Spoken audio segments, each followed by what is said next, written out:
ফের কমিশনের কোপে পুলিশ। সাসপেন্ড ডায়মন্ড হারবারের 5 পুলিশ অফিসার। কমিশনের নির্দেশে শুরু বিভাগীয় তদন্ত। আরো ডিটেইল জানবো এই বিষয়, তবে তার আগে আরো একবার আপনাদের জানাই, ফের কমিশনের কোপে পুলিশ। সাসপেন্ড ডায়মন্ড হারবারের 5 পুলিশ অফিসার। প্রীতি রয়েছে আমার সঙ্গে সরাসরি। প্রীতি, কি কারণে এই 5 জনকে সাসপেন্ড করা হলো?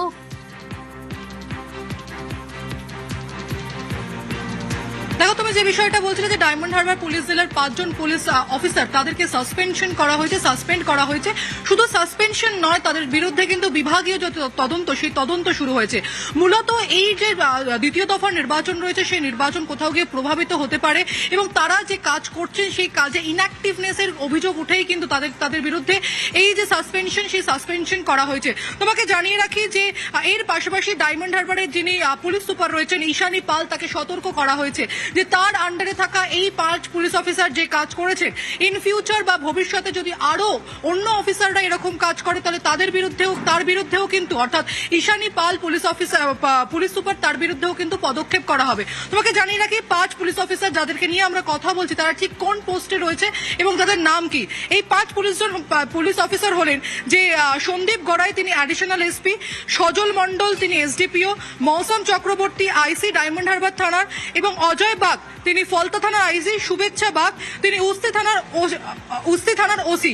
তোমাকে জানিয়ে রাখি যে পুলিশ অবজারভারের যিনি রয়েছেন দক্ষিণ 24 পরগনা, তিনি মূলত অভিযোগ করেন রাজ্যের সিইও দপ্তরের কাছে এবং সেখান থেকেই কিন্তু এই অভিযোগ যায় জাতীয় নির্বাচন কমিশনের কাছে এবং জাতীয় নির্বাচন কমিশনের তরফে 5 যে পুলিশ অফিসার রয়েছে, 5 পুলিশ অফিসারকে সাসপেন্ড করা হয়েছে এবং তাদের বিরুদ্ধে সেই বিভাগীয় তদন্ত শুরু হয়েছে। একেবারে এই 5 পুলিশ অফিসারকে সাসপেন্ড করাকে বলছে দারুণ সিদ্ধান্ত শুভেন্দু অধিকারী। দারুণ সিদ্ধান্ত আমি কাল রাতে পেয়েছি, thanks to election commission. Democracy রক্ষা করার ক্ষেত্রে এই এত বড় সিদ্ধান্ত খুব প্রয়োজন ছিল। গুন্ডা ভোট লুটের গুন্ডা, রেজিস্টার্ড গুন্ডা। সিপিএম এর সময় সুশান্ত ঘোষ, লক্ষণ সেটরা গুন্ডামি করতো, রিগিং করতো। এরা হচ্ছে রেজিস্টার্ড গুন্ডা, বেতন পায় ট্যাক্সের টাকায় আর গুন্ডামি করে তৃণমূল কংগ্রেসে। মজুমদারের পাল্টা মন্তব্য, কমিশন বিজেপির হয়ে কাজ করছে।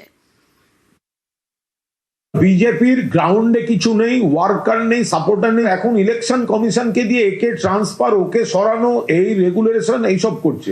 যত লিডার, এই হোম মিনিস্টার, প্রাইম মিনিস্টার, বিজেপির দুনিয়ার চিফ মিনিস্টার, যারা ডেলি প্যাসেঞ্জারি করার টিকিট কাটছেন, তাদের আমরা একদিনই রিটার্ন টিকিটটা কেটে দেবো, সেটা 4 তারিখ দুপুরের পর। বাংলায় আসার আর ইচ্ছা থাকবে না। এই যে জ্ঞানেশ কুমার যে ট্রান্সফার করছে, 4 তারিখে ফলটা বেরোক, জ্ঞানেশ কুমার শুদ্ধ গোটা ইলেকশন কমিশনকে জনগণের দরবার থেকে কি করে ট্রান্সফার করতে হয়, ভোটের রেজাল্টে বাংলা এবার বুঝিয়ে দেবে।